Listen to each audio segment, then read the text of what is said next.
So welcome, ladies and gentlemen. Do not adjust your screen. I have a green jacket on. You'll see AJ has the very same jacket on.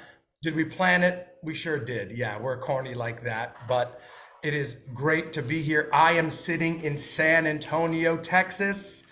I am here. The Stirista group is watching. We have Stirista from all over the world. Stirista, a lot of us who came in from different parts, they're sitting at a nice country club right now, enjoying a lot of food. And I'm in the office. And AJ brought me a bagel from San Antonio. He's like, it tastes just like one in New York. It does not. It certainly does not, ladies and gentlemen. But a lot of great things have been happening thus far here at Stirista. We're growing, and with growth, you bring in a lot of people. I have so many new familiar faces that have joined us from the company. My old boss now works here, Mike Hiltz. He came on as a consultant and now he works here, and he's probably my boss again in some way. I have no idea, but he's back. Also, very, very important is the person who is responsible for me marrying my wife works here now. That is Bill Noak, ladies and gentlemen. Bill Noak is new to the Stirista team, and he is responsible. Now, I've only met Bill one other time, two times total, but Bill, many years ago, he and my wife went to the same college, not at the same time. There's a big age gap there, not at the same time. I did not marry someone Bill Noak's age, but Bill Noak went to Hobart and William Smith. I know a few other people from Stirista did as well. And I was currently working at Walter Carl, which is, I think now Data Axle, I think, my wife, because they were an alumni, Bill Noak got her the interview and she started working there. And I met my wife. Well, she wasn't my wife at the time. That would be weird. I met her at the company holiday party, which I know we're having one in a couple of days. So beware, you might meet. Check with HR first before you do that. But I then met my now wife because Bill Noak from the Alumni Association got her the interview, got her the job, and we've been married for 10 years. We just celebrated our 10-year anniversary.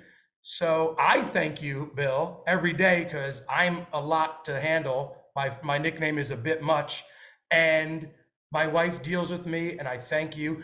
She's really pissed at you for the setup, but at least I'm happy. So thank you, Bill. And also, another welcome. We have an amazing new sales leader, our SVP of sales, Sean Mulvey. He's been a great addition already. Sean has been on 2 meetings with me, and he's already said after one of the meetings, he's like, Vincent, just have one note for you. Talk less on these calls. Talk less. That's a true story, and I'm sure he's smiling right now because he remembers it. What hasn't changed? Well, I'll tell you. Because I'm also a stand-up comedian, which you probably can't tell from this monologue, but I am. And what hasn't changed is there's always one employee who tries to give you material. In this case, and every year, it's our own Brian Gold. I'm sure he's at the country club enjoying some good food. Every year, he tries to give me material.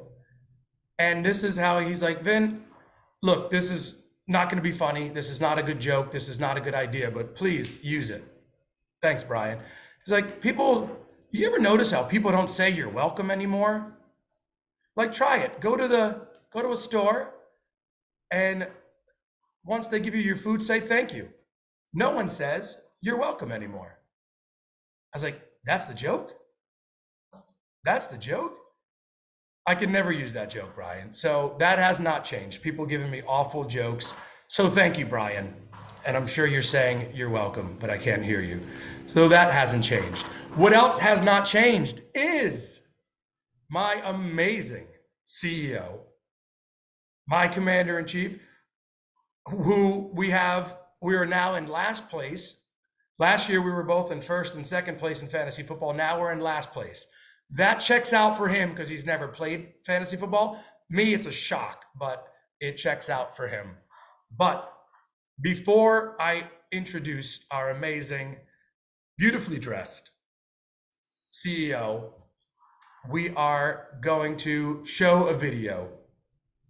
So enjoy. Welcome one and all to the 4th Annual Stirista Holiday Summit. Hosted by Ajay Gupta and Vincent Pietrafesa. With special guests Myq Kaplan, Vivek Damodaran, Franklin Herbas, and keynote speaker, Santa! No, it's producer and director Dean McFlicker. 2023 has been a big year for us. We traveled to new places. We made new friends. We got invited to some pretty cool parties. And it got a little crowded at our own parties. We reached a milestone. And with 2024 on the horizon, we've got some big ideas. Presents! So it goes without saying, we're super excited to have you all along for the journey. Thank you all for an outstanding 2023, and here's to looking forward to an amazing 2024. All right, ladies and gentlemen, we are back. That's our intro video. And without further ado, ladies and gentlemen, my co-host, not only on this event, but the Marketing Stir podcast. Thank you so much for listening. We apparently also have the same Taylor. Ladies and gentlemen, Ajay Gupta. What's going on, Ajay? Hey, Vincent. You're right. We sort of planned it, but it's a total coincidence that we actually happen to own the same jacket, though. So that bears telling that story. Yeah, I know. We actually did not. We did not plan to have the same jacket. We planned to wear the same jacket. But and these are both custom. Thank you very much. And I was like, AJ, I wore this once and I was like, you have the same jacket? What are the odds, right? It's just like us. What are the odds that 14 years ago, we would still be hanging out? We met at the DMA conferences. A lot of people on the call remember the DMA. And here we are 14 years later, AJ. Yeah, it's pretty amazing. Of all the fabrics we could have picked from, with completely different tailors, yours in New York, mine in Hong Kong, and we happened to pick the same jacket. So it's a truly bizarre story. AJ, we talked about, just from that video, right? Now we're getting bigger. We had some amazing acquisitions recently, and then just naturally, organically, we're growing.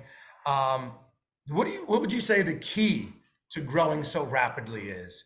And also, let's face it, there's a lot of companies in our industry, a lot of that we know and maybe we've worked at in the past, that aren't really seeing that same growth. So what's the key? Yeah, I think, last night you and I, along with some of our teammates, were at the fastest growing award in San Antonio. I think it's the 6th time we got it. And then we've been on the Inc. 5000 list as well, 5 or 6 times. So I think now we're at a state where we are, I guess we have such a winning culture that we are almost expecting to win awards or expecting to grow. And that's a great culture to have, because it's not, typical for a data company in San Antonio. In fact, we might be the only data company in San Antonio. But for any company in San Antonio to be growing this rapidly, we're often one of the only ones to be on all these lists. And I think we've come to a point where there's been a core team that's been here for a fairly long time. And when you see that we can get through COVID, we can lose our top 2 clients and still come out as one of our best years, you get this mentality that anything can be done, anything is possible. And I think, as you mentioned, we've done some acquisitions. If we can keep that same kind of feeling, make that contagious, that we can continue to win no matter what, that's kind of I think, a game changer for Stirista is there's a lot of stuff going on. It's easy to say there is wars going on. There's recessions, oil prices, etc. So there's a lot of reasons why companies should not grow. But I think all we can really do is do our best at the job we have, and I think we are doing that remarkably well. And I think while we are kind of, I guess, sort of like the Tom Brady in with the Patriots or the Australian cricket team for our international folks in the 2000s. It's just a winning mentality that's going to take us through a lot of these hardships. You know, you started playing fantasy football last year, and I would have never thought I'd hear a reference to a football player. So this, look how far we've come, AJ. And yes, last night receiving an award. I like going to these things because it's Texas. There were people with full-blown cowboy hats on, and I'm like, what is happening? That's actually what they're wearing. This is great. But it was a great experience. We keep growing. And talk to me about what the biggest difference is running a 30-person company to like 150 now.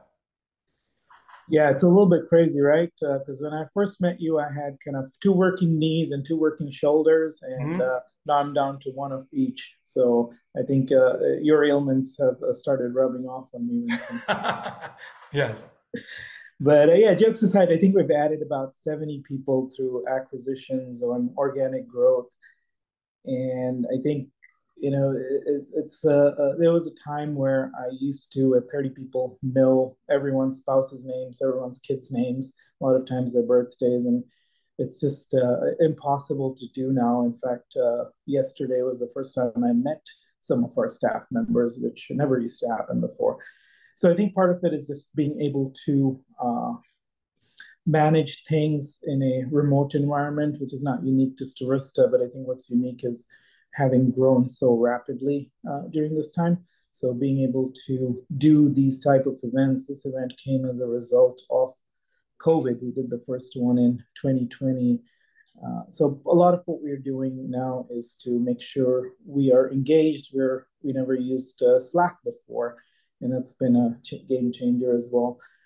But I think as a company, there's the employee factor, and then there's the company factor where we used to be afraid of losing deals. So when you're a 30-person company, you really can't afford to lose a deal, no matter how big an asshole the other side is.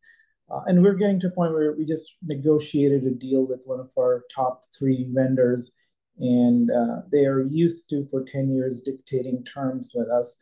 And this time it was a little bit different because we're a bit more confident. We feel we belong here. We have a product that is good, that people need. So that changes how we approach it. And I'm sure our sales team feels that way too. We don't have to chase every bad deal.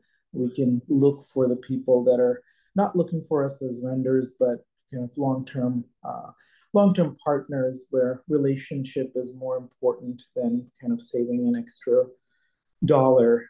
Because the one thing I never wanted to be was the Walmart of data, or we wanted to be the quality data shop, and I think that's where we are headed. But Vincent, you have known us for as long as almost Stirista has existed. We met at the very first conference where I was trying to hustle some data wearing my orange polos.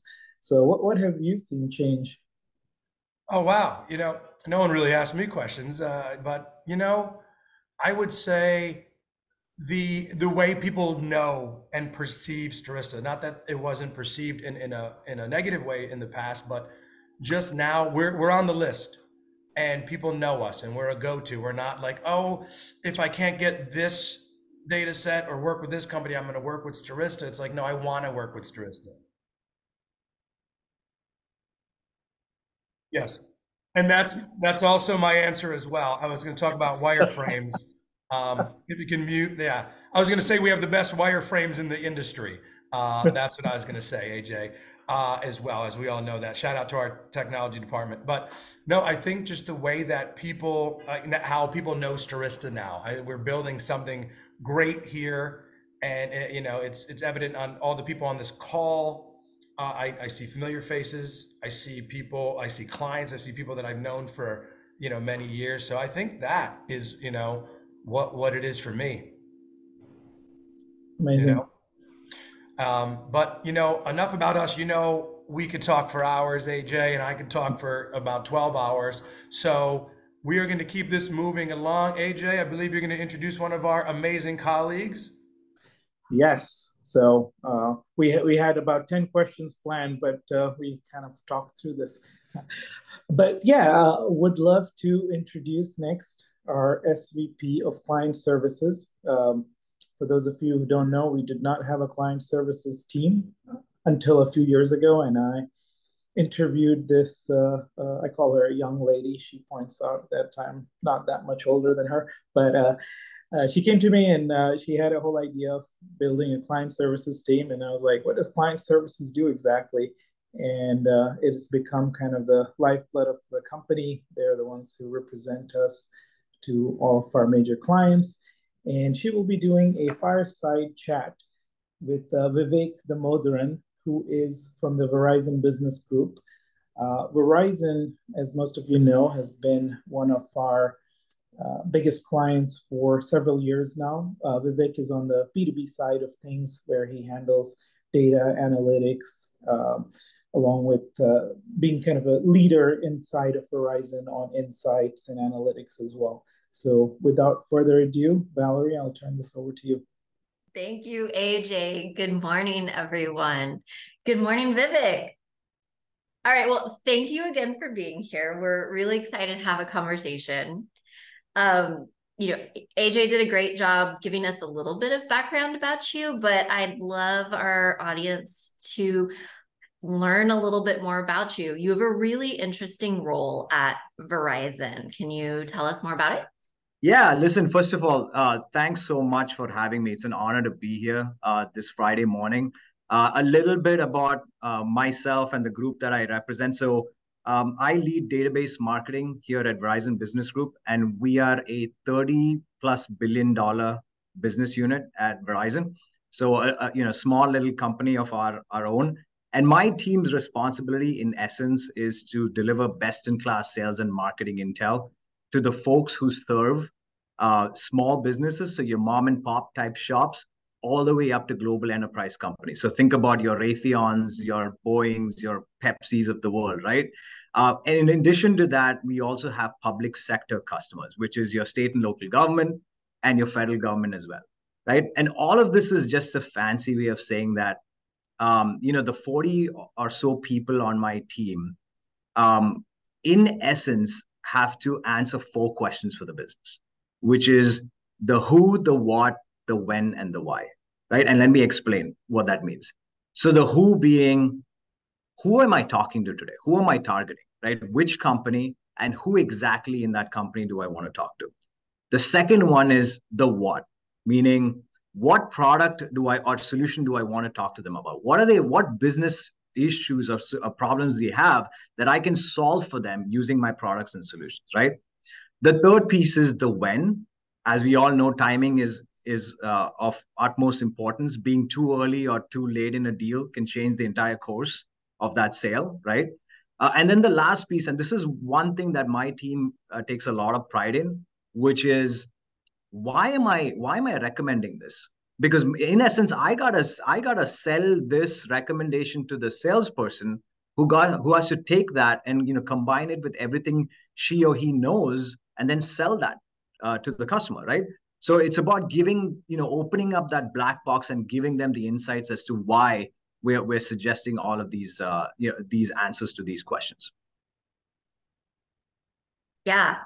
And I think you said something really interesting, working from mom and pops to global enterprise to government. Do you see any differences between those, or at the heart, are you always answering those same why, what, how questions? No, it really depends sometimes on the flavor of the day, and it depends on the macroeconomic environments that we're in. Like for example, I'll give you a good example. Right? When we were in the height of the pandemic, what was the one thing all our kids were doing? We were sitting at home and we were watching them on their computers trying to get their classes, right? That Mhm. opened up a completely different door for us with public sector. All of a sudden, we had all of these public sector entities, schools, and local governments come to us and say, "Hey, we need jetpacks, we need tablets, we need all these devices that we need to give to these kids so that normal course of classes can keep going on." So it was a very, very different, obviously very different stage, and very different times of our life. But yeah, you get the picture, right, Valerie? We have very different things as technology evolves. We got to adapt with it, and the products and solutions that we offer, goes along with the flow. Yep. And we know what a huge impact the pandemic had on so many areas of living. And you kind of talked about trends that occurred there. I'm kind of curious, looking forward, what are some trends that you are excited about? Yeah, listen, that's a great question, right? And I'm hoping most of the folks on this call will kind of this kind of resonates with them, given that the work that you guys do. But I think the one big trend that I'm super bullish about is the use of AI in making the customer experience a lot better, especially when it comes to sales and service. And then the other one is the application of AI and generative AI in scaling analytics across the business. And let me just explain what that all means, right? So That would be perfect. yeah. So let's just focus on sales for a second here. We have the average, or not average. I don't want to use that word. We have a extremely talented sales professional. Let's just call the sales professional Bill. All right. We can always depend on a sales guy named Bill, right? Bill is a telesales agent, or a chat agent. He gets multiple calls and multiple chats during the course of a month. Under most circumstances, he has no idea who's on the other side of that call, right? Until several minutes in. But imagine a world where we could use data and we could use AI to inform Bill even before they connect to that call, who that person is from a customer perspective. Is that person a family person? What is their household income? Where are they situated? Same thing for businesses, right? Is it a small business? Is it a large business? How big are they? How many locations do they have? What verticals they are in?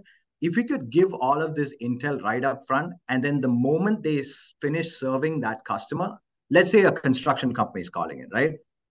They're saying, listen, upgrade all my phones because it's been like 3 years since I've gotten new. I want to take advantage of this 5G thing that you guys are talking about and see if it makes things life better.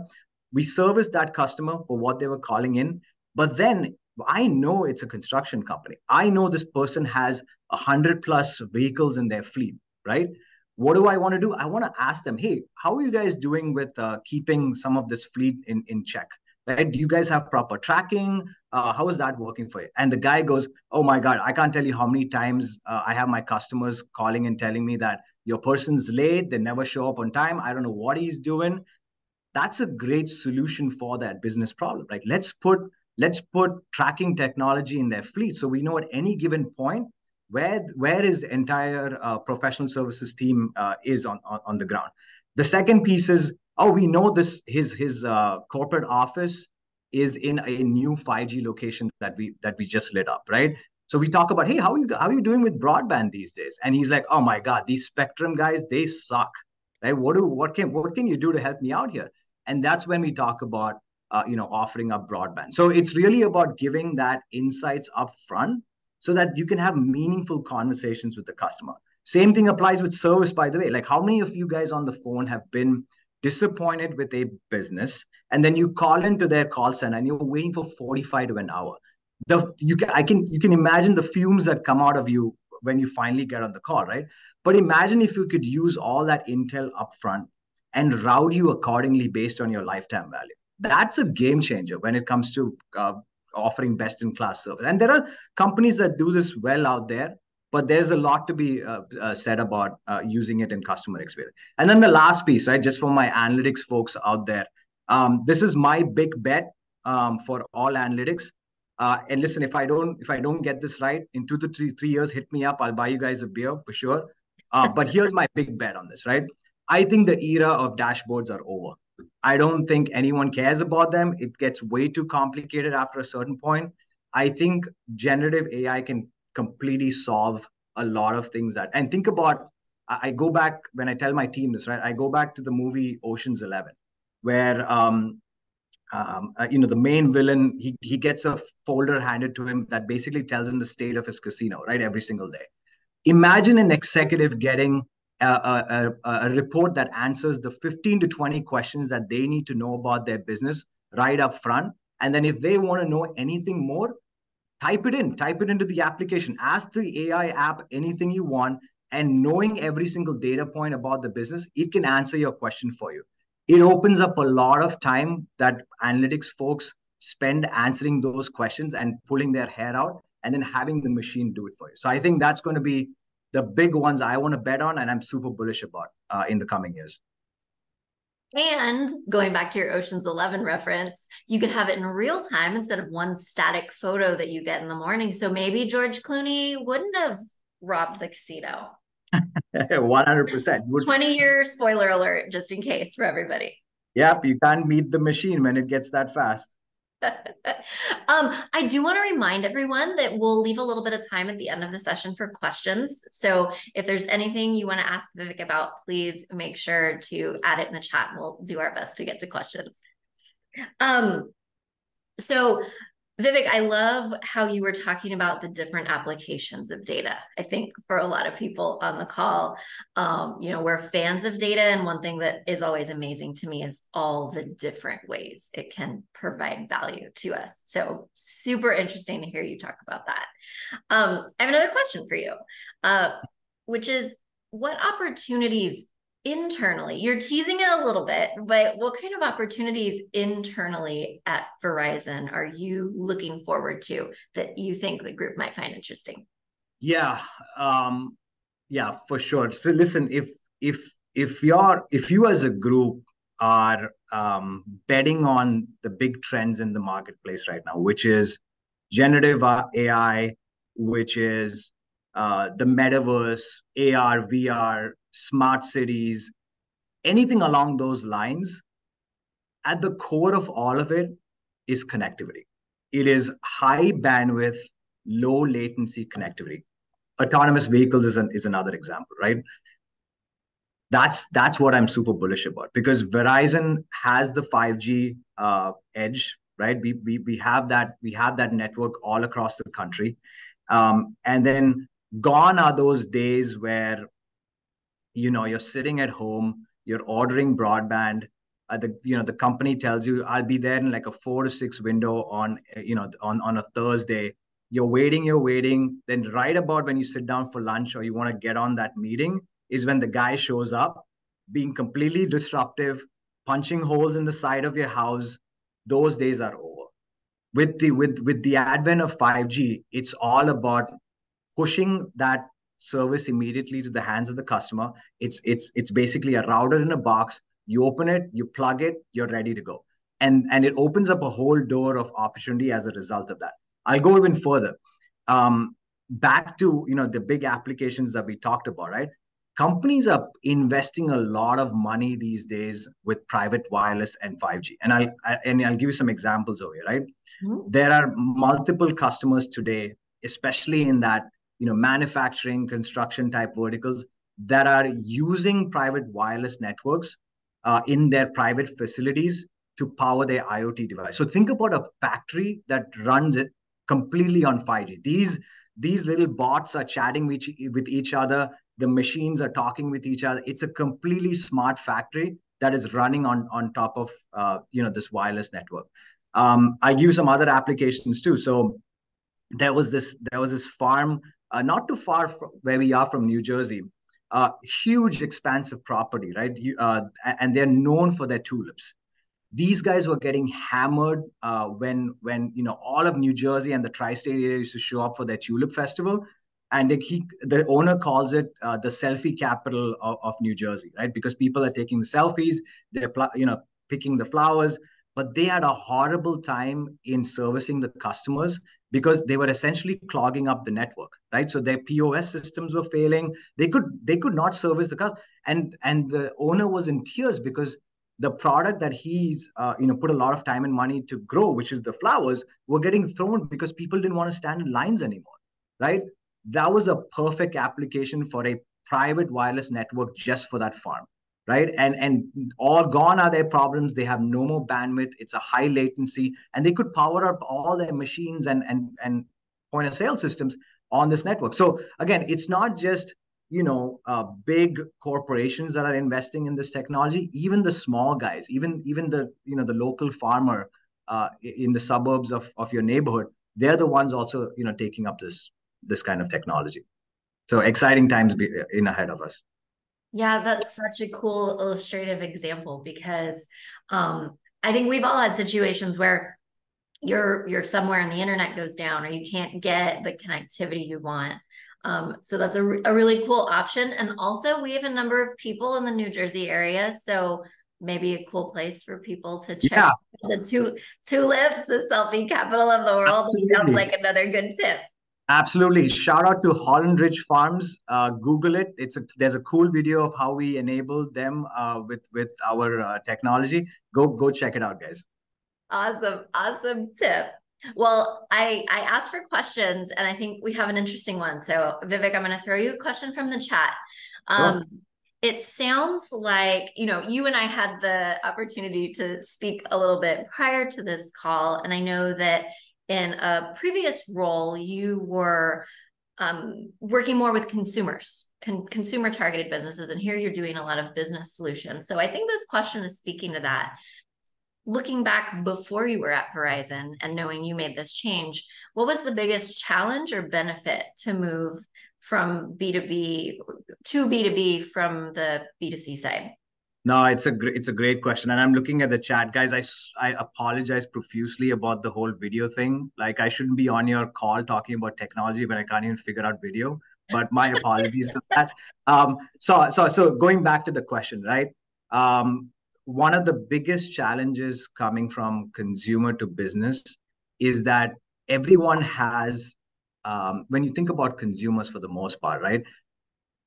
Yes, there is segmentation in the consumer space, but for the most part, we act in our selling timelines or our buying timelines rather are pretty much the same. We make quick decisions. We make it on price. We make it on value, right? Businesses are not necessarily like that, and I had to learn this the hard way. Your small businesses act very much like our individual households. As you go up the stack, the priorities change a lot. Okay. For them, it's not always about price. It's about making sure that it's a quality product, making sure that it's a secure product, because as we know, cybersecurity is a huge thing these days. And then when you go to federal government and public sector, it's a whole different ballgame. They have total different needs from any other sector in the business. And I'll give you a good example of that, right? Your typical frontline when it comes to the police department and fire department, they have very, very different needs. They need to be on the network 100% of the time, especially when it comes to like big events. So for example, if they're having a football game or a PGA tournament, they cannot go offline at all. Everyone else can be throttled, but they need to be on the network. God forbid something bad happens. They need to be able to communicate with each other. They need to be able to act, and the network is what gives them all of that. So it was a very, very difficult learning experience. When you start gathering intel and data, you need to curate that for the different segments and the way these people move. And listen, the buying cycles are very different for public sector. The personalities are very, very different as you go from enterprise to public sector. So there are a lot of nuances that I had to learn as a result of this. The upside, I'll tell you guys, is that there is so much good data. Like, it's unbelievable how much good data we have on businesses, right? Starting from just the basics of firmographics to contacts, but intent data, IP data, some of the work, Valerie, that we're doing with you guys, some of the technology data. It's immense. And when you put like a really cool AI model on top of it, the recommendations and observations that you get from this is tremendous. Well, you're speaking our language because we're big fans of data here, but it's nice to hear someone from outside talk about different applications for that and the value of that. So thank you. I do also want to thank you for just being here with us today. It's been great talking with you. I hope you have an amazing rest of your day, Vivek. All right. Thank you so much, guys. This has been great. Thank you so much. I am going to send it back to my friend, Vincent Pietrafesa. Thank you so much, Vivek. I am a proud Verizon customer. The saddest I've been in the past year is when I moved. It should have been an amazing moment. My wife and I bought a new place and they did not have Fios. And I was like, well, we can't move in now, but big fans of Verizon. Before we get into our next guest, a friend of mine, we are going to show another video just to get everyone pumped up.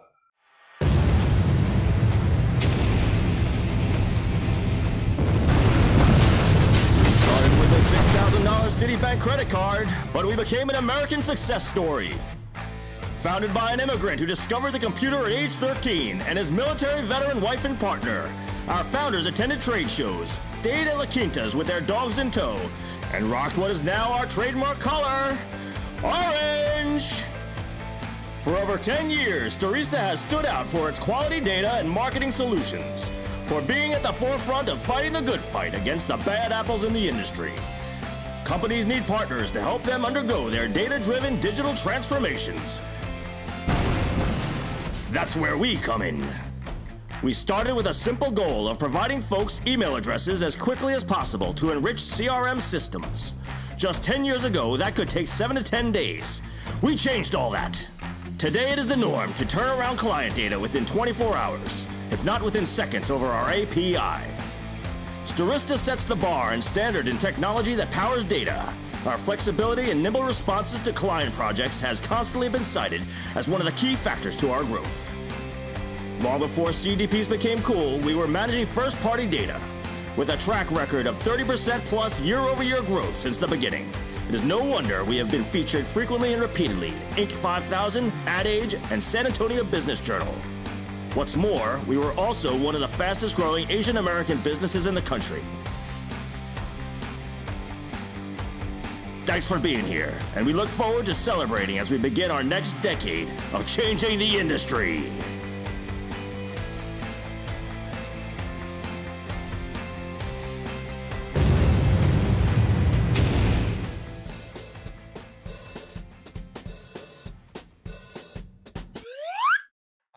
But ladies and gentlemen, we're gonna lighten this mood up. As we do every year, I bring in one of my friends, a fellow stand-up comedian, and this year, so for this, I will ask some of you and our technical director, unmute if you allow people to unmute, because laughter is what we feed off of. But I have a very special guest. He is my friend from New York City. He has been on Netflix. He's been on The Tonight Show. He has been on Comedy Central. Ladies and gentlemen, Myq Kaplan. Hello. Hey, everyone. How are you? I'm talking and you're listening. Do you see me? Do you hear me? That's the way it works. Good work, technology. Before I get started, I will say I also used to work for a company owned by Verizon, a technology company in Boston called BBN. And for one of my projects, I listened to people's calls to help find out where they were trying to get to and what they were trying to use. And we were helping improve the voice recognition software. So if somebody's like, billing, for the love of God, billing, and it sent them not to billing, I would log that. But here's the most interesting thing about it is I was on the call from beginning through people's holds while they were waiting on hold. You know how they say, like, your call may be monitored for security and training purposes. I don't know if I was doing it for security or training, but I was monitoring. And so I would listen as people people were waiting on hold and being like, son of a the people, the machine, I was trying to, so just know that even if you're not talking to a person, they are listening, possibly. Not always, not me. I'm not listening anymore. I don't work there. I work here now. Thank you for having me. So I'm happy to be here, happy to be a comedian. I was supposed to go on at 11:42, and I think I did. That was what my Zoom calendar said for me. It said, Vince will introduce you at 11:42, and I think we're running a little behind schedule. I got on at 11:43, so that's going to throw my whole day off. I didn't have a beard when I came on, but that happened between 11:42 and 11. I shaved to be prepared for 11:42. By the end, I didn't mention I'm a werewolf and a vampire. Vince mentioned in the intro that we do as comedians feed off of your laughter. Every comedian is a laugh vampire, and you can remain actually immortal. You can stay alive forever as a comedian if people laugh at you forever. Unfortunately, the times do change. They say, if you listen to some comedians, that you can't say anything, but they're saying that, so they're actually incorrect about it. Because if you couldn't say anything, then you wouldn't be able to say, hey, we can't say anything. And in fact, you can. You can, in fact, you can't make fun of anyone these days, right? You can't make fun of anyone. You know, you can make fun of that person, the person saying that, 100%. Watch, I'm doing it right now. People say you can't say anything these days. You can't make fun of anybody, but I am making fun, and you can make fun of yourself. I can make fun of me. Here we go. So I have this, let's get into the bulk of my material. I'm very funny. I've been up here about 25% of the time that I'm doing so far. So if you've already enjoyed it, just imagine we're flying by, life is happening, we're heading closer to death. But if you want to stave off death and you're not a comedian vampire of laughter, there are ways you can do it. And so I'm here to tell you about the benefits of water. This is actually it's a 40 milliliters of water that I drink. I forget how much, or maybe it's a liter. I don't know math. I was a math minor because math got more difficult in the middle of college for me. I was like, I'm going to be a math major. I took 5 of the 8 classes, and the 6th one, I was like, no, thank you. So I was like 5 out of 8. That rounds up to 8, right? And they were like, not quite. And that was why I was no longer a math major. But I can tell you that I drink a liter of water first thing every morning, and it feels really good. And I recommend you do it too in a process I call follow the liter. And we're having fun there, everybody. That one is at least a tweet. You're in for a real tweet here. But I actually started drinking water. I mean, I've been drinking water my whole life, but not enough. I don't know if I've been drinking enough water until the pandemic, when a couple years ago, I think May of 2020, I'm living with my girlfriend. I have a girlfriend. I don't have her. She's not in a cage. I have a free-range girlfriend. She is a locally sourced, vegan, gluten-free girlfriend. A gluten-free girlfriend is a GF. Thank you so much. And I'm sorry if I'm not leaving you time to laugh, but I have a lot to get through here. So just laugh, save your laughter. It's sort of like the symphony, you know, you go to the symphony and they're like, please don't clap in between the movements like a cave person. Save your laughter till the very end of the symphony. And by laughter, I mean clapping, of course. Imagine if everybody laughed at the end of a symphony. That'd be amazing. But that's what my comedy is like. I'm like doing a comedy symphony here. So please do, if you can, save your laughter for the very end of my comedy and let it come out as clapping if you need to. Clapping and laughter, we'll take it. I call it clafter. Some people call it clapter, but that's a different thing. So a plafter, how about that as well? So I'm drinking this water now because my girlfriend who loves me, and she's kind of an expert in water and skincare. In fact, I started wearing sunscreen during the pandemic, a time when I hardly ever went outside in the lockdown phase. And also my grandmother was a dermatologist nurse for 40 years and died at the beginning of the pandemic. I'm okay, thank you. You're just finding out about it now. My condolences to you on the loss of Iris Blumenau. She's a wonderful lady. 91 years old. She made it. If we could all make it to 91, I mean, it'd be weird if everyone knew that you were just going to make it to 91. It'd be good, nice, but pretty weird. Be like, wow, it's coming up. But, and are you immortal up till then? You could probably, anyway. So the point is, my grandmother was a skincare nurse, and she also sat out in the sun every day and wanted to be tan in Florida. I got some mixed messages growing up, but my girlfriend, a real expert on skincare, and I don't know what to call her, because I would say, you know, like a fan of metal music is a metalhead. A fan of the Dead, the Grateful Dead, is a Deadhead. And my girlfriend is a real fan of taking care of your skin, but I don't know what to call her, because I almost accidentally, I was like, wow, yeah, no, thank you. She's a skin heart, I would say. She loves the skin. That's what I would say. I think, why not call yourself a dead heart if you love the dead, and a metal heart if you love them? I'm a real heart. I love the heart. I have to tell people I'm a comedian every once in a while, because like, what are we? Is this the whole thing? Is this all we've ever been doing? So I'm drinking water. We're gonna get through this water bit, everyone. It's gonna be wonderful.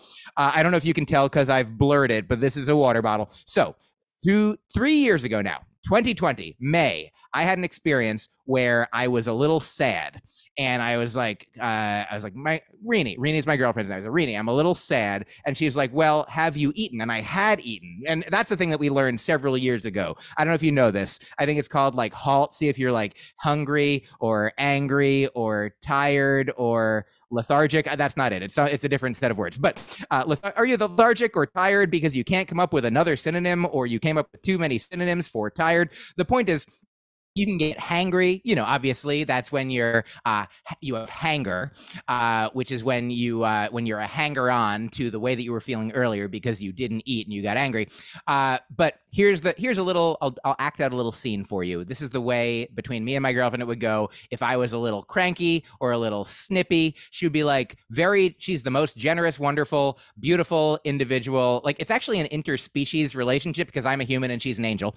And so I'm grateful that she came down to earth to be with me for this time to help me in these ways. And so she would say, if I'm cranky, she's like, have you eaten recently? And in a very gentle, generous, kind, compassionate way. And I would say, yeah, I mean, no, but that's not it. Obviously, my feelings are real. My emotional experience is what I'm having, and it has nothing to do. And to prove it to you, I will eat something right now. Nope, that actually was it. You were correct. That was correct. That was what was making me cranky 100%. And so then it happened again with water. She was like, is it possible that you haven't drunk enough water today? I was like, that can't be it. Glug, glug, glug. Actually, that was it as well. You're a genius. So my girlfriend, she was homeschooled, and that's how she became a genius, because she was a wonderful teacher and a wonderful student. And so I recommend that. If you can be if you want to, I don't know if you have kids and you want to send them to my girlfriend's homeschooling school that she doesn't operate, all you have to do is have your kids be my girlfriend. Okay. So, and as long as, I think they'll be her eventually, and I'm not trying to date your children. That's not important. Okay. So the point is, I want your children to grow up and date whoever they want, and just in another incarnation. Like, eventually we'll all be everyone. And so at some point they were or would be, look, we're all one. And so I'm just saying, like, give me some of our money and purchase my CDs. Okay. So in conclusion, I've been up here for 90% of the time. I know, I hope I don't know if you can see like the buffering thing at the bottom. You know how you watch a video and they're like, oh, look, it's almost over. So in conclusion, I will tell you one official joke to demonstrate that I have done comedy on a number of television shows. The way that you get introduced sometimes in comedy, like, you've seen him on The Tonight Show, you've seen him on Comedy Central, and the audience is actually like, one time a guy in the audience was like, I ain't never seen him on any of those. Like, yeah, but that's the way the royal you have seen him. Someone has seen, like, we can't guarantee anyone has seen me, but there were cameras pointing at me, and it was flashing it through, like, satellites were operational, technology was involved, money was paid. So one of the shows that I was at, and this will be the final thing that I leave you with, and possibly my first joke. And do remember, all the laughter that you've been saving up, release it in clapping at the end, or, there's obviously different ways. I don't know, you can use these Zoom reactions. There is a clapping reaction that's right there. You can give a thumbs up. You can give a heart. I'm demonstrating this. I'm a Zoom operator here. You can joy tears of laughter. You can be like, ooh, look at that. You can have a party. And then there's many other ones. So those are your options. In conclusion, one of the shows that I performed on once was America's Got Talent. And I'll tell you that it's a reality show where they try to get you sometimes. And one of the ways they tried to get me was they said, do you think you're the greatest comedian out there? And I think I knew that was a trap. I mean, the answer is yes, of course. But if I say that, then they're going to have footage of me falling on my face and then be like, look at this, the greatest comedian out there falls on his face. Boom, we get a lot of views at my expense. So here's what I said. They said, do you think you're the greatest comedian out there? And I said, well, I do think I'm the greatest comedian in here. I pointed at my heart, and they did not use that footage. So thank you very much, everyone. My name is Myq Kaplan. Enjoy your lives. Drink water. All right. Thank you, ladies and gentlemen. Myq Kaplan. Let him hear it. Show him the claps. Thank you, sir. I'm going to leave Mike's the way to follow Myq in the chat here. Awesome job, Myq. Thank you so much. See you soon. All right. And now, ladies and gentlemen, before we get into our next speaker, what we, a lot of people are asking to, they're like, hey, you and AJ didn't talk that much. I'm like, what? Really? You want to hear us talk more? Feel free to ask us any questions before we introduce our next guest. AJ, someone asked, what happened this year in fantasy football? Whereas last year at this time, you were playing Vincent for the championship, which you won, but it's under protest. And what happened this year? That was a question that was emailed to me. Yeah, I think my recommendation is never to draft a running back named Eckler first. Um, yeah, so, and never draft Aaron Jones either. Those were my two draft picks. So I think anyone who follows football will know exactly what happened.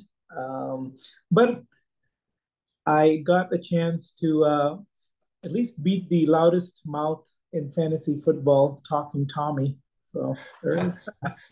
I was like, wait, what, is that another nickname you have for me? But no, it's yes, it's always No, those no, ones who no. don't talk a lot Yeah, normally, who when you get into fantasy football, they're like, whoa, wow, they're talking a lot of trash. It's yeah. crazy. No, Tom is the most gentle soul, unless he's competitive in fantasy football, in Yeah, which case you see a whole new persona, and yeah. that's what's great about both our fantasy and real life sports. At least in the San Antonio side of things, you get to see more competitive sides of people. Yep. And I'm getting a text. You can also use the chat, ladies and gentlemen. Just because you have my personal cell phone doesn't mean you can text me, but I'm here. So, AJ, 2024. Let's talk about that year, right? Not fantasy football. Okay. Reality Stirista now. What are you looking most forward to for 2024? Are there obviously continued growth, new staff, more acquisitions? Talk to us about that. Yeah, I had a whole fantasy football pitch laid out, so I just gotta share that my 10-year-old, I've created a whole monster around fantasy football. So he would never read, and now he's reading all of the only way to get him to read is to read football fantasy waivers or basketball waivers. So, but it's good. But outside of that, because that was not your question, as you specifically mentioned, uh, is I have for years, and I kind of stopped doing it in the last 10 years probably, but before that, I hoard a lot of stuff. So I have my calculus homework from 10th grade sitting in a binder. I don't know why. And at some point, I probably should get rid of these things. But so far, I just have stacks and stacks of these things. But the other thing I used to do was maintain sort of lists of things and journals that I would keep over a course of probably most of my life since maybe I was 7 or so. So I kind of had detailed plans laid out, and I was going through it. And I don't even remember this one, but one of them was to have a company with 100 people. So we kind of have hit that mark. So it feels kind of satisfying year in that regard. And then 5 years ago, we had a plan to hit 50 million, which also we hit. That was kind of a set goal for us. So now my I think overall the big thing for me is, can we get it to about a 9-digit revenue number? And I think that we obviously can.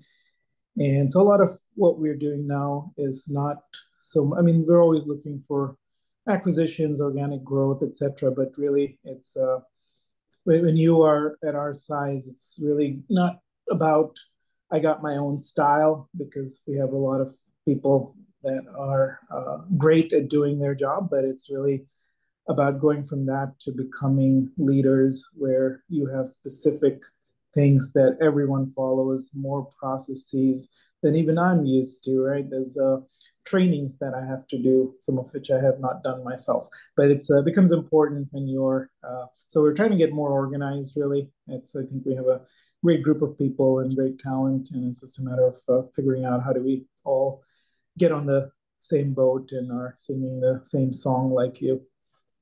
Nice. And I didn't, did you say, I couldn't hear, one of those goals was also that we would work together one day? Was that a journal? Did you journal that? I think you, I stopped journaling when I met you, so nice.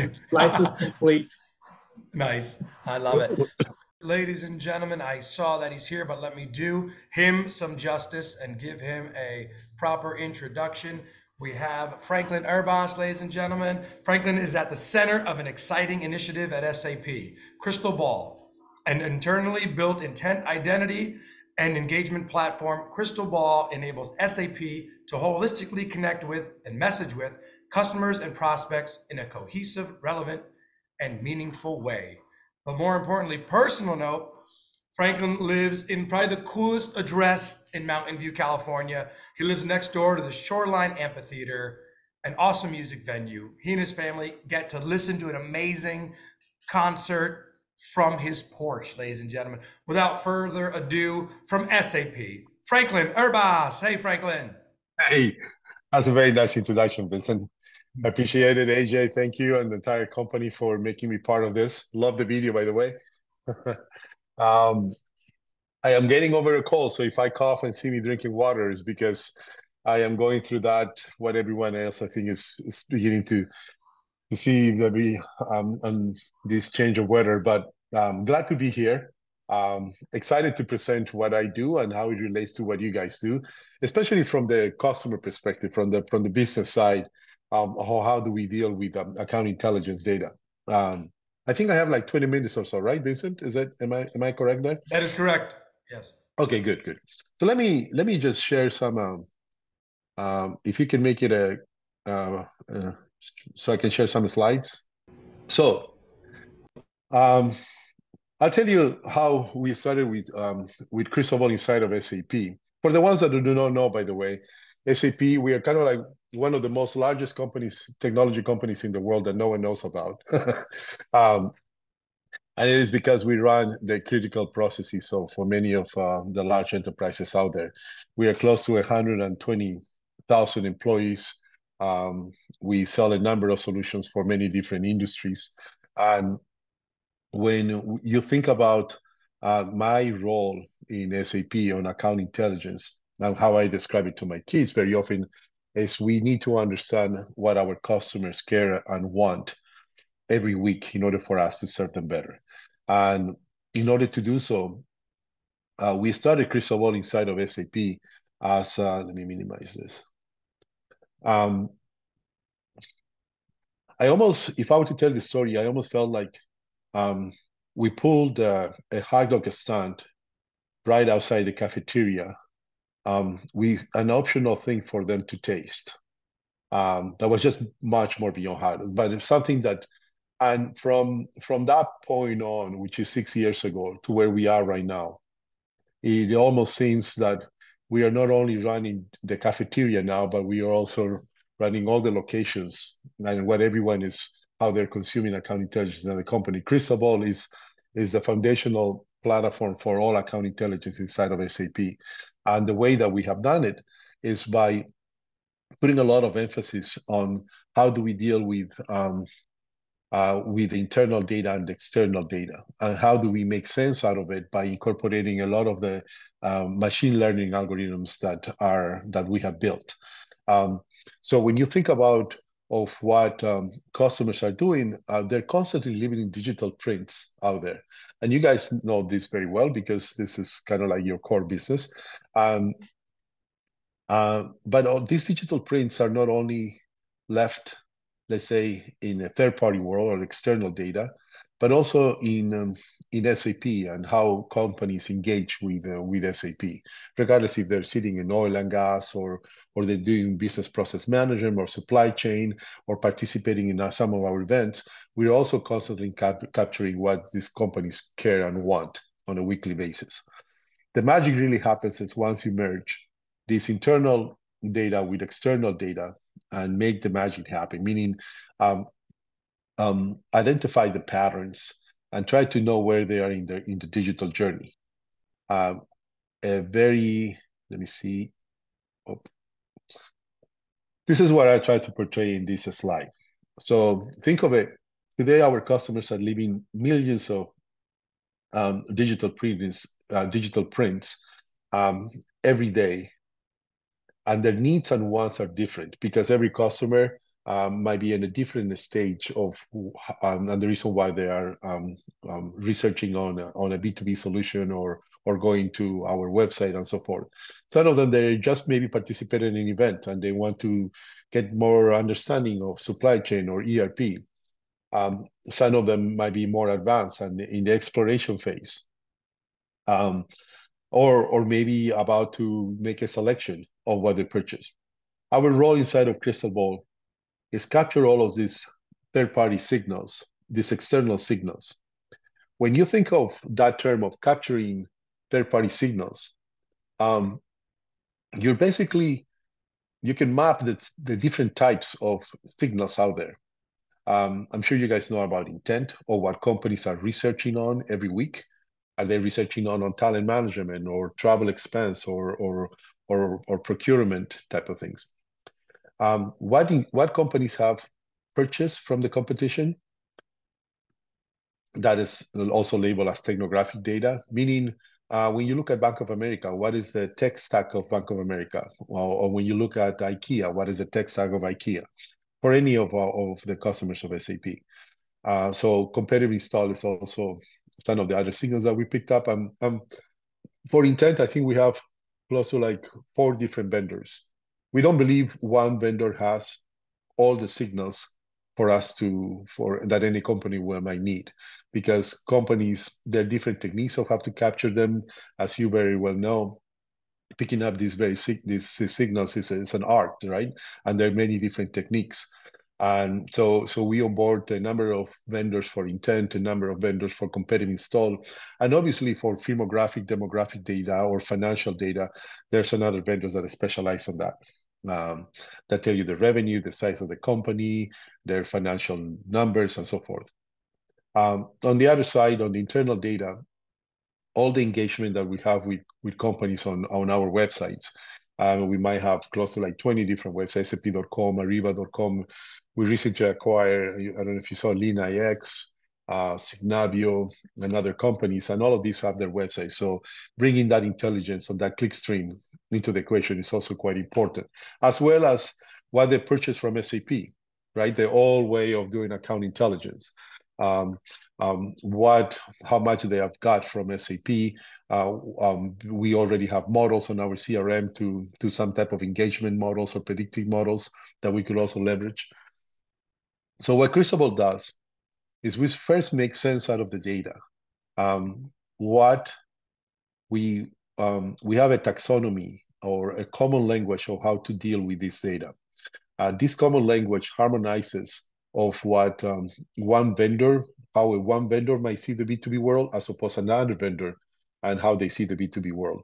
So we reconcile all the signals across one common language in order for the models to kick in. And we have a number of models, at-risk models, predictive models, just to answer one simple question. What are the best list of companies given a scenario? And the scenarios, we started obviously with demand generation, which is how we actually introduced Crystal Ball inside of SAP. But since then, we have built a number of other models that predict the likelihood, for example, of a company participating on an event, or attack campaigns, at-risk models, and so forth. The whole point is identifying, given a scenario, like for example, we have in the Midwest, there is going to be a launch for a product on supply chain, and we want to identify the best prospects in the Midwest for participating on the event maybe, but also the best practice to show them and showcase them this supply chain solution. Right, in there you have quite a few variables. You have the region, you have the industry, you have the solution area, which is supply chain, and then you kind of like zoom in your radar into there, and you come up with the best list of companies available in that region. And that is a dynamic thing. As you know, the signals change by week. So every week we monitor our entire CRM, which is 1.3 million companies, plus net new is probably close to like 2.5. And we constantly try to understand what are the most immediate needs. And everyone in the company has access to Crystal Ball. And one area that is also very much needed is that while there might be in a specific scenario for in a specific list, we also have many other places where we do activation, meaning ad network advertisement and launching a campaign to, let's say, 100,000 companies through ad network advertisement. So the Crystal Ball signals are sent to all the integration platforms and all the activation platforms inside of SAP. That might be sales or marketing to launch campaigns and so forth. This is like kind of like summarizes, and it kind of like links a little bit more to your world. So when you think about Crystal Ball and how we actually try to understand the digital journey of our customers, our core business is without doubt the segmentation and the listening of those companies.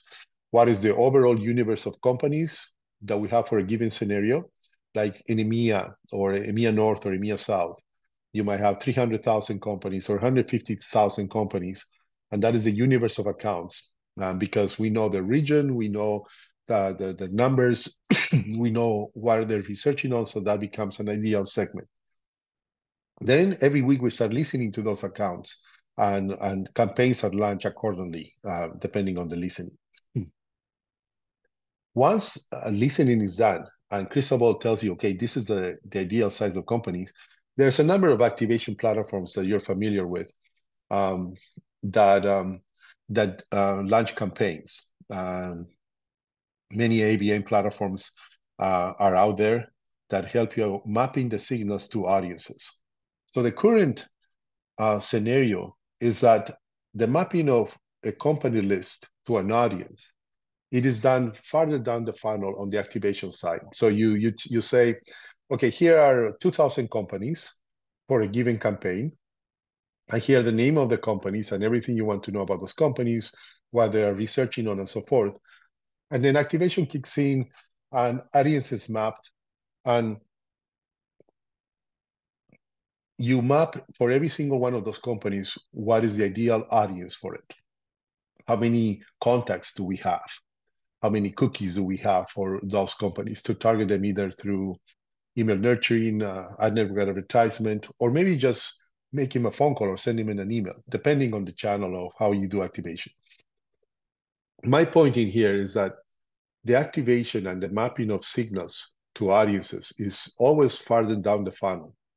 Something that we are beginning to look into Crystal Ball is, while we listen to these companies, it will be also ideal to understand what is the audience score of those companies. Meaning if I have 1,000 companies that I'm about to send to activation for them to do paid media, making phone calls, appointments, or email nurturing, whatever they do, wouldn't be ideal for me to give intelligence also for each one of those companies, what is their audience strength or what the audience score for it. It will mean that at a very early stage, I will need to bring the type of intelligence that your company provides to kind of like predict the number, how big is the audience before activation kicks in. If you don't do it at that stage and you leave the activation companies to do so, very often you do the spray and pray kind of thing. So for any single company like IKEA or Bank of America, you go after your contacts and you go after all of them, or maybe all of them that have the right role and responsibility. And you just wish that they'll respond or you will get something back from them, right? But wouldn't be better that during the segmentation and listening, you identify the Bank of America and IKEA, while their signals might be very strong, your audience might not be that strong. So therefore, you could deprioritize if that company should be at the top of the list or maybe at the bottom, depending on the audience score. And this is where the innovation and the opportunity comes to start discussing with companies like yours to figure out how Crystal Ball, in the listening of companies, we could also start predicting how big is the audience for each one of those companies. So when we send it to activation platforms, they know what that audience is all about, and they can prioritize which ones to go after, which was used for start making phone calls, or which was used for email nurturing or some other things. This is one of the most recent engagements related to your expertise that we are discussing, and doing quite a bit of good work in there to do that data science behind the scenes. Finally, I want to share with you a little bit about where we are, what we are doing in regards of use cases and where we are going. This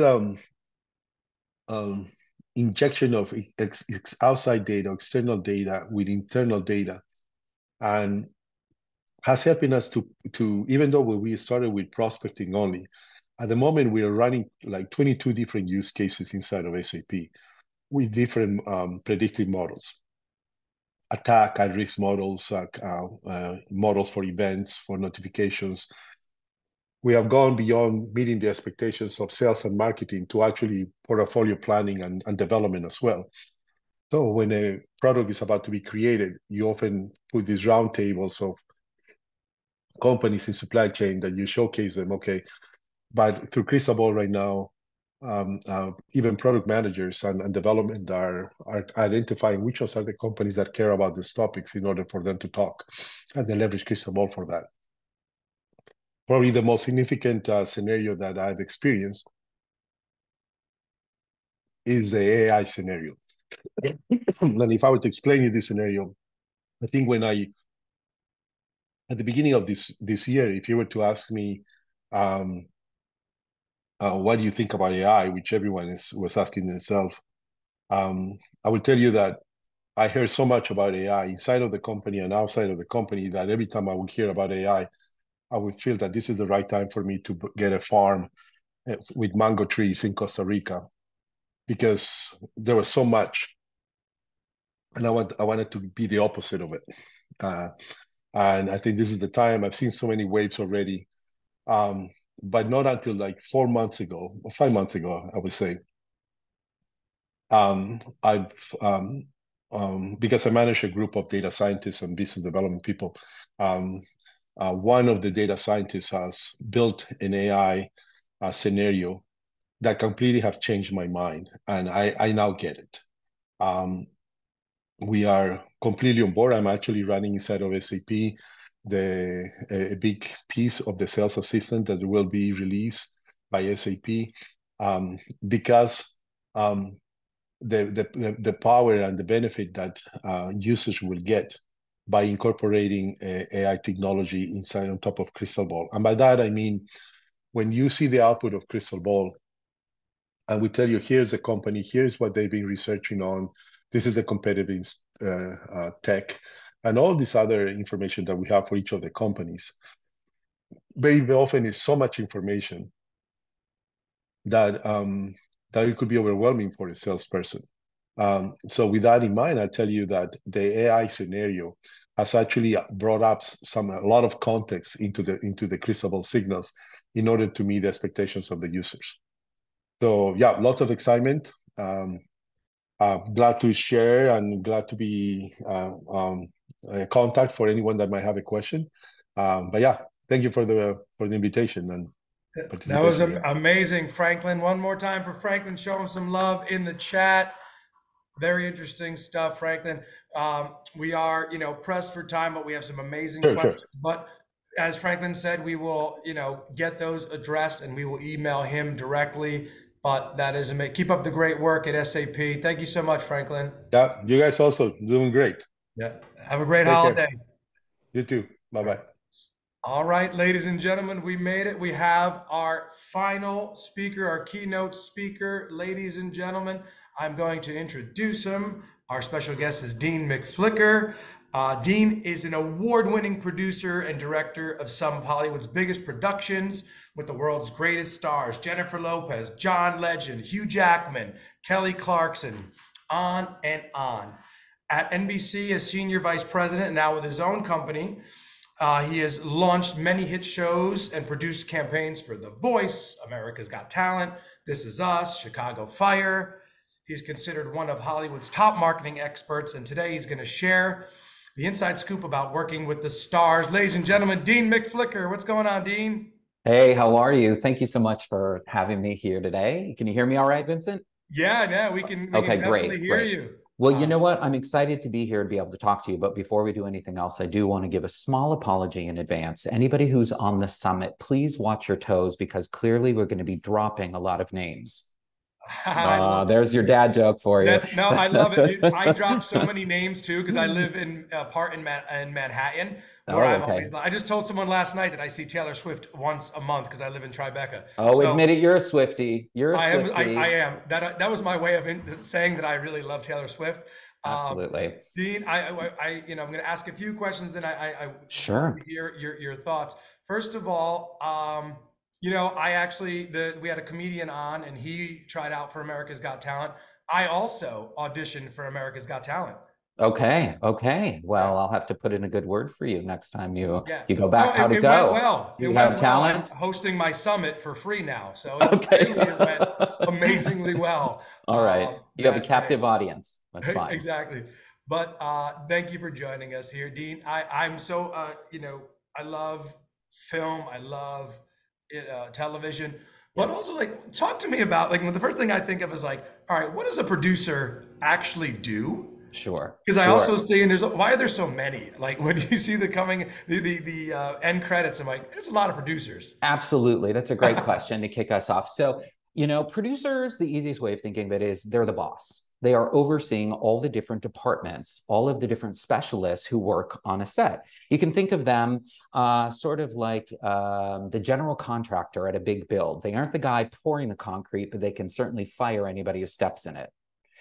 And I say fire on purpose because the producer is the exclusive person on the production who has the ability to hire and fire anybody, and that includes the director.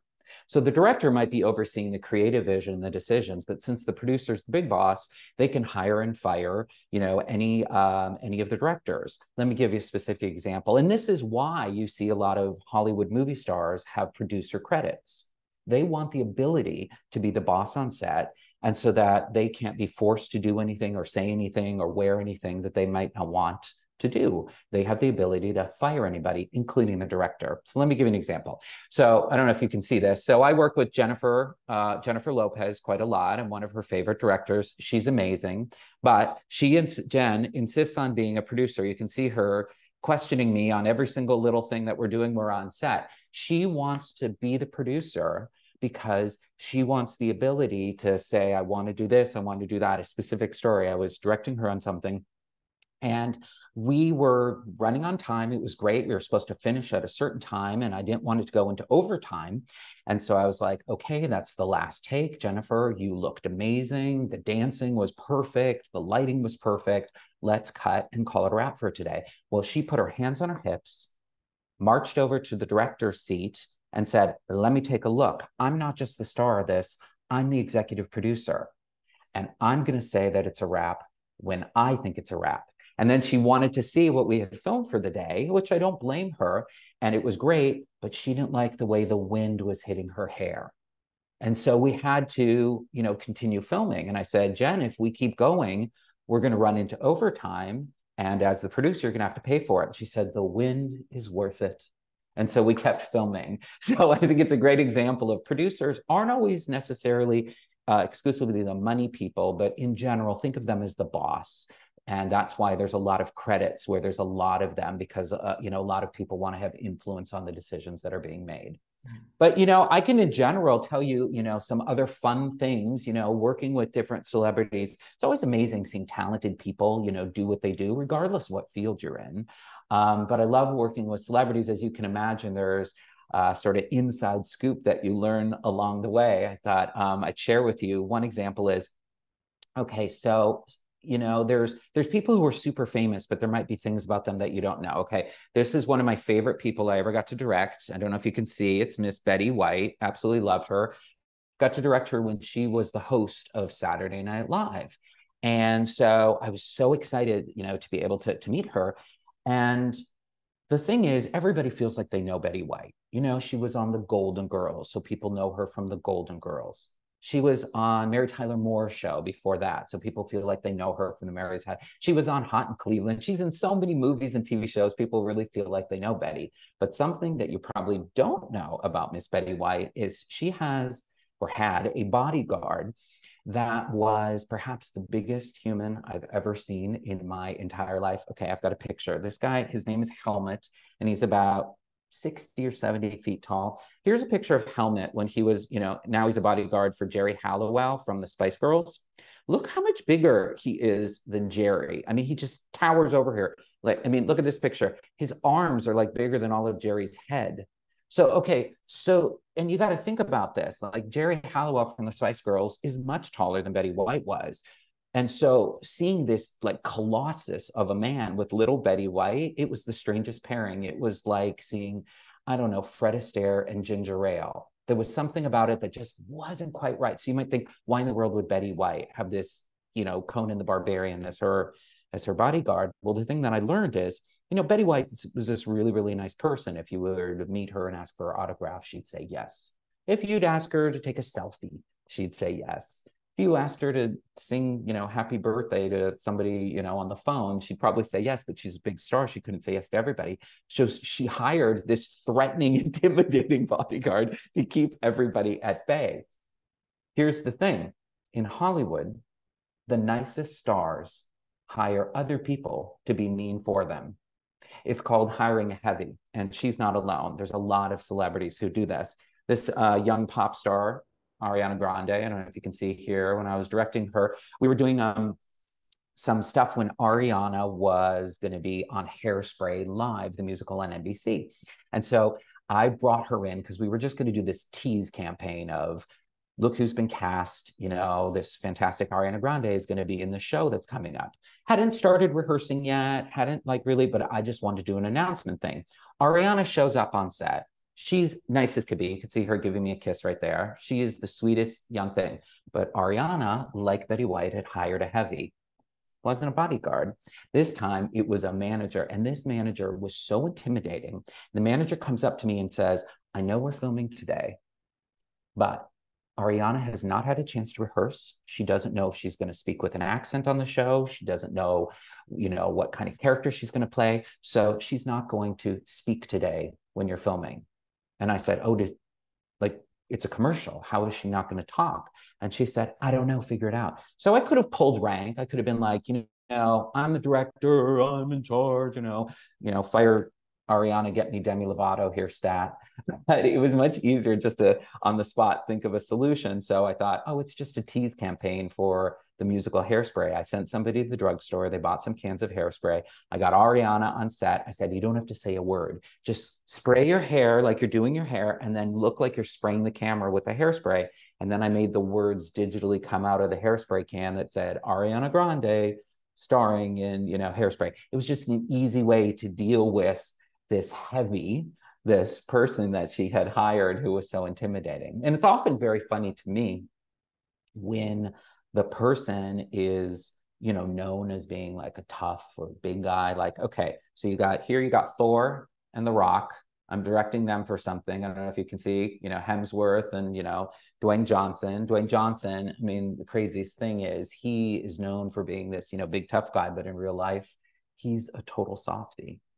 So he has hired, you know, the heavy. In this case, it's his agent. And his agent, the funny thing is, she's about 5'1", and yet she's more intimidating than Dwayne "The Rock" Johnson by any stretch of the imagination. We actually call her the Chihuahua in my office. We call her that because she, you know, scares us a lot. And I can tell you lots more fun stories, but I also, you know, want to be aware of the time and you know, look at the chat window, and I can switch back and forth to that. So let's see some of that. You've done a lot of storytelling. When doing these spots, do you have success with one creative, get more targeted and tweak the creative based on different audience attributes? Great question, Alexa. She's asking about whether or not we tweak the creative for, you know, different audiences. Perfect for Stirista as you guys maximize trying to reach different audiences. At NBC and at other places, when I'm working on marketing, we usually do, you know, at least 2 campaigns. We do the broad-based one to reach as many people as possible, sort of a general sell. And then you're absolutely right. When we have the luxury of doing something that's more specified, we will target those, you know, creative pieces. So it's up to me as a director to be able to shoot both of those things on the same budget and be able to mix and match. So a great example, going back to, you know, like when I'm working with J-Lo, you know, I'll pull up her picture again. So Jen and I, like, we'll usually, like when we're shooting something, we'll do a general audience one. And then really quick at the end, I'll have her say the lines in voiceover in Spanish. It takes me an extra 50 seconds, it's nothing. She speaks fluent Spanish. And then what I can do is with that exact same footage, I can often just cut another spot to place it on Telemundo for the Spanish speaking audience.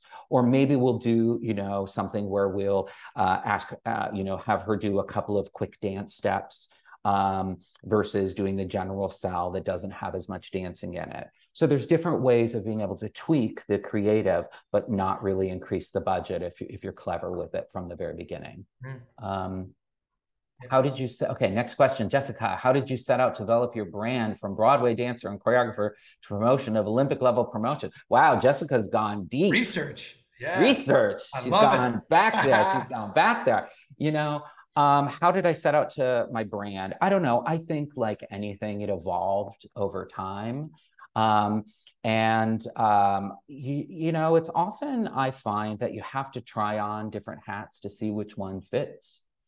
And so I think that, you know, when I really, really thought that being a dancer first, as you're saying, I would want to produce music videos. I thought that's going to be the perfect thing. I'll be a, you know, a director and a choreographer of music videos because it's incorporating my dance background. And it was only when I worked on a bunch of music videos that I realized I hated them. And so sometimes you know, you got to try on these different things. And I was very fortunate. I had lots of different jobs along the way, some that I was good at and some that I was bad at. And I think like in any industry, if you do a really good job and you're open to the things that are happening around you, you can often, you know, push towards something that's really best for you. Yeah. You know, I can tell you another fun story real quick. Until we get another question, one of the most common questions that I often get is, who's your favorite, you know, celebrity that you ever, you know, have gotten a chance to work with? And, you know, I usually try to answer this a little bit by cheating, that saying I have 2 favorites, and they are Tina Turner. And I say 2 because the thing about Miss Tina Turner, here's a picture you can see. This is back when I was really young. You can see how, very old photo. You're supposed to say I look the same, Vincent. But Tina Turner is like working with 2 people because, you know, she has such a different onstage personality than off. You know, she's known as being so zen and being such a calm and meditative person. You know, she was Anna Mae before she became, you know, the star of Miss Turner. And so getting to work with her was amazing because, like, you'd show up on set and she'd be so quiet and calm. It was like she'd say, okay, everyone, we're going to rehearse the song Nutbush from the beginning. Let's make sure everybody is ready. You know, dancers, have you had a chance to warm up your bodies? Yes, Miss Turner, we're good to go. Musicians, do you have everything you need? Anybody need any water, anything? No, Miss Turner, we're all fine. We're ready to go. Okay, let's take it on my tempo. I'd like to start from the beginning. Follow me. A 5, a 6, a 5, 6, 7. You know, and then she would just absolutely explode into being this completely different persona on stage. So I always found it like one of my absolute favorite, you know, celebrities to ever work with, but it was like working with 2 entirely different people. That's awesome. So absolutely love Tina. Dean, I have a question for you. So Sure. What drew you to NBC? Was it like growing up and seeing that, like, those amazing comedy lineups they used to have? Talk to me about it. You know, when I first got to Hollywood, I knew no one. You know, they say it's all who you know. I had no special connections, nothing in the industry. And so I really just had to work my way up. And when I first, started, I had lots of different jobs. I would take anything in the industry just to get my foot in the door. So I worked for a lot of different companies and a lot of different places doing different jobs. Sometimes I was an assistant editor. Sometimes I was an assistant writer. And I got lots of work. And I found I had a knack for marketing. I found that I really enjoyed making trailers and promos for new shows and things like that. I felt like it was a really fun way of short form storytelling. So I started to get more work doing that. But the problem was all the work was freelance. And my dream job has always come with a parking space and a 401k retirement plan. So when I heard about a full-time position at NBC Entertainment Marketing, I thought, this is the ticket. I can get a full-time job doing something creative and at the same time have the security of working, at a major company and having an office and all of that sort of stuff. So I really sought out that opportunity. And the funny thing is, I'll tell you a real quick story before we end, is so before my, job interview, I thought I want everything to go absolutely perfectly. So I went and I bought myself a new tie. And then I went to the stationery store and I was going to print out my resume. Remember when we used to do that? I thought I'd print out my resume on really nice paper. So I went to the stationery store. I bought really thick cardstock to print my resume on. All right. So it's the big day. I'm there at NBC for my interview and I'm meeting with the executive vice president. And he says, Dean, I've taken a look at your reel of past work that you've done. It's pretty good. And I've called your previous employers, places that you freelanced, and they all say good things about you. And now, taking a look at your resume here, it all looks perfect. You see, maybe just a little too perfect. The thing is, in television, things don't go perfectly. Things are constantly changing. We need somebody who's willing to, change on the fly, roll up their sleeves, get their hands dirty. You don't seem to have the right personality to be a success in television. And then he took my resume, the one that I had worked so hard on, and he starts banging it against the desk and going, what is this resume printed on? Cardboard? So I walk out of there. I think, I can't believe I messed this up. But the following day, Jim is surprised. Jim, the executive vice president who interviewed me, when he arrives at his office, he has a Federal Express envelope from me waiting for him. And when Jim rips open that envelope and sticks his hand inside, all he finds is one slightly wrinkled, slightly coffee-stained cocktail napkin. And on that napkin, I've written, "Dear Jim, it was great meeting you yesterday. I'd love the opportunity to work at NBC. And thanks for your advice about having a less perfect presentation." Jim hired me that day, and I've been working with NBC ever since. I love it. What a great story, Dean. Thank you so much for sharing Absolutely. your story. Keep up the amazing work. And, Thank you. Stirista really appreciates you being here. How about another round of applause, some love for Dean? Thank you guys so much. Have a great rest of your Dean. summit. Thanks for letting me participate. Great holiday. Take care. Bye. All right, ladies and gentlemen, we did it. AJ, what an amazing roster of guests this year. Vivek, Franklin, Myq, and now Dean. This has been amazing.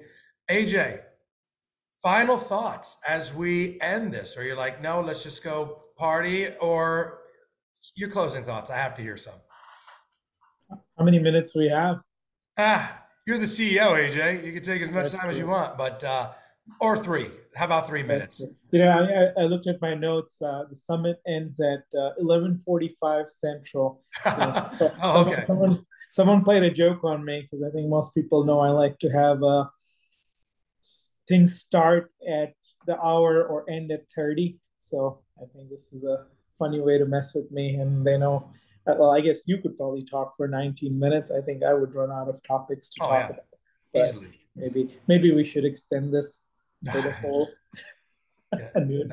No, I'm kidding. I think this is a great kind of classic post-COVID summit where technology sometimes failed us, but overall we came through this and we came out alive and through another great year-end summit here. So, Yeah. but the good thing is, for those who missed the opening portion that some of the San Antonio people did, we have it all recorded. Yeah, nice. Well, it's I appreciate all the people who said, "Hey, we missed your opening. We want to hear it." But that's very nice. Great. And yes, we recorded this thing, and we just want to say as we end, thank you to our fellow employees from the US, from overseas, in India, and a variety of different areas. Thank you for clients who are tuning in. I see a lot of familiar faces, prospects who may be discovering Stirista for the first time. I want to thank everyone who made this summit possible. And again, thank you so much. I have been one of your hosts, Vincent Pietrafesa. That's Ajay Gupta. This has been another summit. We will see you next year for our 5th annual. Thank you so much and happy holidays, everyone.